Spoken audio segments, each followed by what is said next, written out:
Hello YouTubers, this is the noobifier, and what I would like to do today is talk about my experience picking a controller for Star Citizen. I want to showcase the individual controller types that I used in the order that I tried them to outline what I liked about them and what motivated me to move on. Let's begin. Controller balance is not as important as your skill. Make no mistake, this is a skill-based game with a wide range of players from casual to hardcore.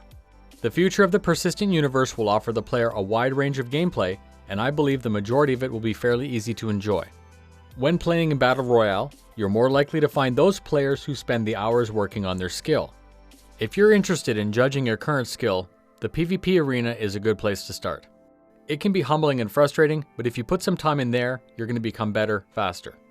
The only reason I mention it is that if you're only playing against AI pirates and AI Vandal, you'll eventually encounter one of these players and your regular tricks and tactics won't work. You might think they're cheating or exploiting, but it's just that they have better control and better aim from the extra effort that they put into mastering the game. Vandal Swarm and Pirate Swarm can only take you so far.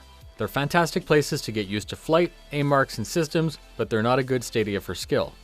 I decided over 3 years ago to stop reading the banter about mouse versus joystick versus HOTAS. I realized that no matter what controller you use, if you're unable to use it effectively, you'd be ruined by a better pilot regardless of their controller. That means that you need to put in the time. I do still believe that there's room for discussion and adjustment. I know the community is polarized on this subject, and that's not my goal today. You need to decide whether or not a controller is right for you, and if it's not, you need to figure out why. Knowing why will help you choose the next one you try out. My gaming history is set mostly in FPS games, but obviously my most recent focus has been Star Citizen. I believe that by choosing to play any flight sim or space sim with anything other than a joystick-based controller, you're losing out on the most immersive and possibly most effective experience possible. I respect whatever you choose to fly with, and this video isn't about me telling you what controller to use. This is meant to illustrate my experiences to let others know about other options. If I can save one person from the same process, the video was a success. As I said, there's no replacing trigger time. No matter what you use to fly your ship, you need to put time into Arena Commander, Racing, and PvP to become as familiar with your controller as possible. Some say that because the game is being balanced that practice is currently a waste of time. Although I do understand the point of view, I strongly disagree. Now is the time. It's easier to get good and adjust as changes are made, rather than expect to catch up at commercial launch. With practice, eventually you stop thinking about controlling the ship and it'll become second nature. This is called muscle memory, and it can only be achieved with practice and repetition. Some people might learn faster, but don't let frustration interfere with your love of the game. I started out playing Star Citizen with a keyboard and mouse.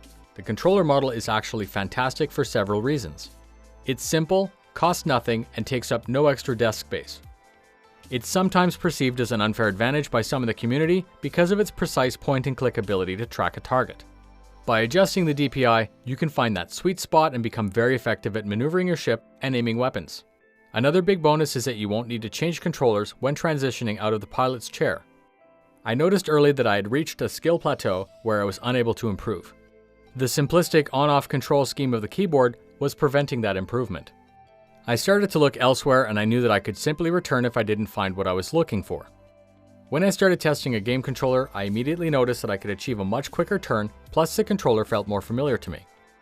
The same Super Hornet that I was used to pointing with a mouse seemed to fly with more agility. It took a little bit to get used to, but I felt that the controller gave me a much better control over my ship. This was particularly apparent in Racing and then eventually in Arena Commander. The basic style game controller lacks a ton of functionality that I was used to having with a full keyboard and mouse. I no longer had control over the shields and power systems without dropping the controller. This was a huge disadvantage, so I searched for options. It was at that time where I heard about voice attack. After programming it to my needs, I had control over all the features that I couldn't bind to the limited controller.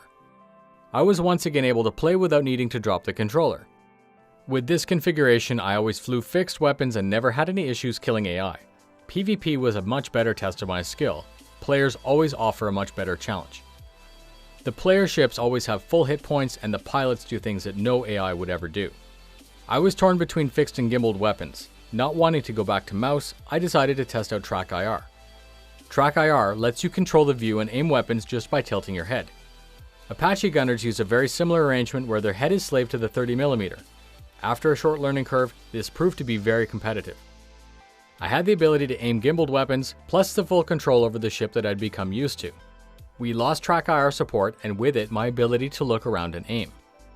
I tested HoJam or hands-on joystick and mouse, which replaces the WASD keys on the keyboard with full analog support from a joystick. It seems odd at first because you're aiming with the mouse but translating and rolling with the joystick. If I had transitioned directly from keyboard and mouse to HoJam, it would have been next to seamless.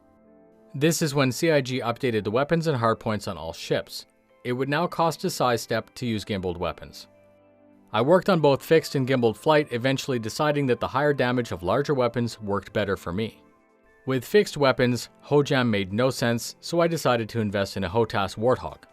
HOTAS, or hands-on throttle and stick, is a conventional aircraft layout which includes pedals. It took some time to get used to, but after a deliberate period of time, it worked very well. My controller schema was set up like a plane with pitch and roll in one hand and yaw on the pedals. I was competitive in PvP, and the quality of that controller was a major bonus. There was talk of dual stick, and one of my org mates, Echo, swore by it. I had nothing to lose except for the $45 it would cost for a T16000M. The video resulting from that test is my most viewed video to date. Testing the T16000M confirmed that that was the controller model that I wanted to use. It was very intuitive and very accurate. It was at that time that I contacted Okona and asked him to build me a left-handed Warthog. Dual sticks offer analog control over 6 degrees of freedom. The player can cover all 6 with XYZ on 2 sticks. I do have a full series of videos exploring how some YouTube and Twitch streamers set their individual bindings. It's linked for you right now. Since converting to dual sticks, I haven't wanted to test anything else. I feel that this is the proper way to fly a ship in Star Citizen. We recently got support for track IR restored since 2.6.2, and HCS voice packs constantly update their profiles, taking the work out of using voice attack. So that brings us to today, but what's in store for the future? The main advantage of a joystick is analog control versus the binary on-off of a keyboard. Wooting has been creating an analog keyboard, the Wooting 1. They've been in contact with me, and I'm going to be reviewing their product very soon. Unlike a regular keyboard, a Wooting 1 can sense travel instead of just on-off. What that means for keyboard pilots is that you can finally have fine control over thrusters like a joystick, but with a keyboard. I'm very excited to test this out for the community and give you my thoughts. If you liked this video and got something out of it, please help me by linking it to a friend who's just starting out or discussing controllers. Thank you very much for spending your time with me today. Fly safe, and I'll see you in the verse.